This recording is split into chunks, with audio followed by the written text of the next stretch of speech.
I'm joined now by US political reporter and commentator Nelson Aspen, live from New York. And I, for one, am very excited to see what the markets will be doing tomorrow morning, because this kind of stability and certainty is exactly what will drive those green arrows upwards. Yes, good points about the markets. It's those very disenfranchised people that did it the hardworking, honest way who helped get President Trump elected.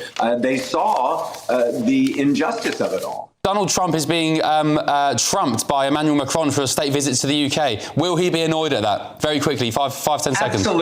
Absolutely. Donald has to be first in line. Thank you for my copy. I'll get stuck into it. It's very naughty. Don't leave it near the children. It's naughty. It's what, X-racist? Jackie Collins told me once, she said, anything you write, you have to put a dose of sex in. Because even if people pretend to be offended, they still want to read it. No, that's fine. I'll take some of that. I'm no prude. Heartbreaking. I mean, 100 years later, and the Titanic is still luring people to their deaths. And this is the problem with Titanic tourism. We don't need it now. Dr. Robert Ballard, the oceanographer who discovered the wreck in 1985, he said we have enough artificial intelligence now to recreate everything we need. We don't need to put people's lives at risk. People shouldn't be spending millions of dollars to go down there, which is essentially the grave site of 1,500 people. It's a remarkable juxtaposition when you consider the last time they were interacting was that volatile Oval Office meeting that they had. But in such a somber, reverent moment of grandeur, almost, to see these world leaders together was somehow comforting. It's impossible, regardless of your religion, not to be impressed by the choreography, by the content of the service itself, by the security, by the camera work. I mean, this is an unbelievable, beautiful spectacle, and quite deserving and fitting for the Pope. And it's not a realistic proposition. Alcatraz is decrepit. It has a dilapidated infrastructure. There's no fresh running water there. It's obsolete. It would be cost prohibitive. However, having a mega super prison would be something that I'm sure Donald Trump and his supporters would seize on. What do you make of Donald Trump, your president, sending 5 State Department officials over to the US to report? I think it shows his level of commitment to the United Kingdom and his affection for your country. We've talked about this a lot of time. He is a great Anglophile. He loves your country.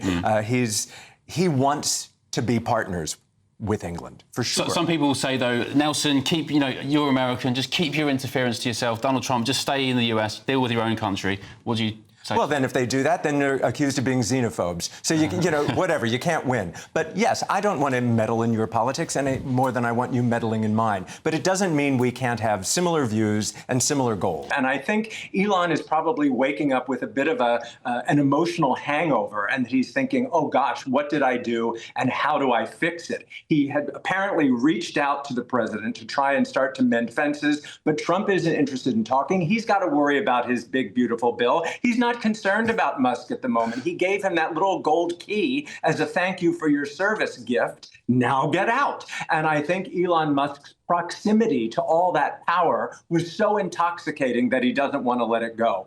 What's infuriating to me as an American, as a former resident of Los Angeles for over 20 years, is you're exactly right. President Trump campaigned and won on this issue. So it should not be any surprise, as much as the politicians are claiming it is, that they have had to get to this point to enforce the federal law. It's affecting the local businesses, the local residents, the real estate, which is just recovering from the wildfires. And I think most heartbreakingly, it's affecting the legal immigrants who have come to California in search of a better life. What's your take on that? Do you see a Trump dynasty in the White House? I think that's a risky proposition, and you should really talk to Jeb Bush about that scenario if you want to pursue that further. I think there are a lot of rising stars in the Republican Party, starting with members of Trump's own inner circle like J.D. Vance and Marco Rubio. But if the Trump boys want to put their hands up, they can go ahead and do that. They're doing very well with their side businesses at the moment. So I recommend, for their own peace of mind, to eschew politics.